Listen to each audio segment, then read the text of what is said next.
Hey friends, today I'm going to be showing you 4 hacks that are going to completely change the way that you do leather work. When using a hot foil stamping machine, and in this case I'm using a metallic elephant KSF1, I believe it is, either a KSF1 or a KSF1 mini, with chrome tan leather, or a finished leather, so not a vegetable tan leather. It's super important that you hold down the piece when you're stamping it, because often you want to go in for a double stamp it once, lay the fibres down, lay the embossing down, and then put the foil in place and then stamp it again. Now with chrome tan leather this is easy because you just get a piece of masking tape just like this one and you put the sides down, hold it still, because if you don't hold it still you can double stamp it, so you can get one and then it will shift and give you a second stamp. Really annoying, and it completely ruins the part. You have to start again. However, when working with vegetable tan leather you can't use tape like this because you will peel off the finish. It's really easy to do. Up to this point the only way of doing it really, and you have to have quite a big piece for this, you can't use like a card holder, for instance one of these, you can't do it with this. You would have to use weights. This can get super cumbersome and in the way most of the time. Instead, simply stick double-sided sticky tape to the back of the leather.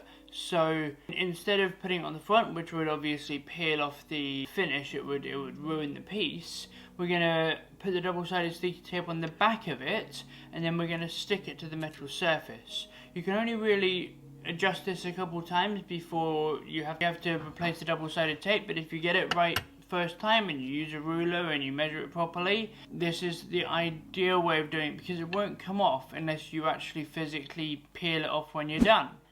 If you work with a lot of bridal leather, you probably use wool daubers. The biggest drawback of these is how super messy they are because of their loose fibres, but I've found a way to solve this. Instead of using your dauber straight out of the packet with it all fluffy, take your lighter and burn the outside. I don't mean to a crisp, don't do that, that'd be a bad idea. You just want to lightly singe it. You'll know when you've gone far enough when the entire outside of it looks burnt. It will look black. When you finish singeing the outside and you've got it to a point where it looks black on the outside, using either your palm or some canvas, if you have some lying around, you probably do, for burnishing the edges, and rub off the black fibres that are on the outside. You don't have to rub hard at all, you're just rubbing lightly enough to take the singed fibres off. You'll be left with a nicely, albeit slightly tanned, clean wool dauber ready to work. I don't personally work with a lot of bridal. I'm making a raised lined bridal leather belt on my channel, so make sure you subscribe for that. 80% of you guys who are loving these videos, 80% of you aren't subscribed. Hit that subscribe button, it really helps the channel grow and it lets me make these videos for you twice a week. And let's get back to it. The presser foot can be a little bit finicky when you're skiving or splitting veg tan. Finished product should be perfect. It shouldn't have marks or scratches. Presser foot can leave like a strip along the edge where you've actually skived, and that is where PTFE tape comes in. You can get this stuff from plumbing supplies or hardware stores, or I think I got this from Screwfix, and it's literally pennies. The stuff that they advertise that for this particular purpose is like, it's really expensive, it's like 100 quid, but instead PTFE tape and masking tape, that's all you need, and it is perfect, it's ideal for this purpose. PTFE tape on the presser foot will keep it looking beautiful. Now this final hack is a little bit tricky, but it's so useful. If you don't have access or can't afford spending or sending your leather to a splitting service or buying a splitting machine, which are like 10 grand or something silly, you can actually split leather with a bell knife skiving machine. Now, you might think using a wider presser foot would be better because you're getting more surface area onto that knife. That would be a mistake.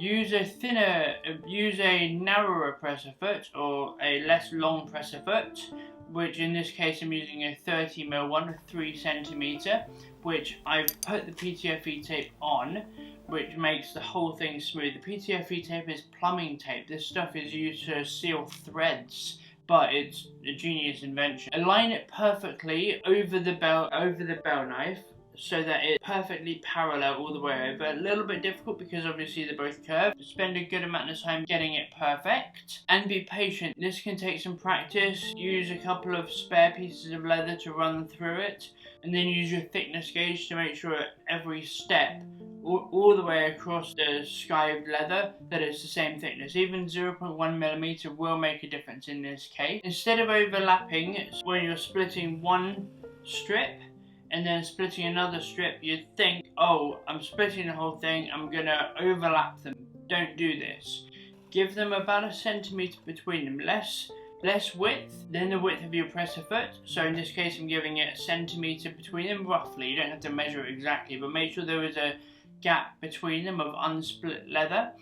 And then give your knife a bit of a sharpen. I have my knife touching the grinding stone at all times, very, very lightly, so I don't damage it obviously, but I have it touching, so you will hear a bit of a grinding when I use it, but that's just because it's being sharpened while I actually use it, because it is super important when you're splitting with a bell knife that you have a sharp knife, otherwise you can get ridges. And then after you've split it, so you've essentially got lanes like strips of split leather and between them strips of unsplit leather, go back through it again, and this time putting the strip of unsplit leather underneath the presser foot and skive that through, which will split perfectly down the length of your panel.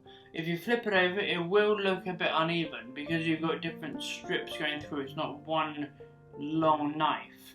However, if you feel it with your thickness gauge, it should, if you've set up your presser foot and your knife properly, it should be flat. Do take some practice. Don't obviously do this on the piece that you're going to be giving to someone, or that's your final piece, because it will take some practice. But be patient, and it's a super effective way of not spending lots and lots of money on either sending it to a splitting service, which in this country is about 20 quid a run, and that's the minimum charge that they do, or spending 10 grand on a machine, which I don't have, and I'm not sure any of you guys have if you're watching this learning how to do splitting. But thank you guys so much for watching. I really appreciate it, and I've had so much fun making this video. Don't forget to like, comment and subscribe. Subscribe is the main thing for my channel. Really appreciate it. I can't wait to see you next time, and have a wonderful day.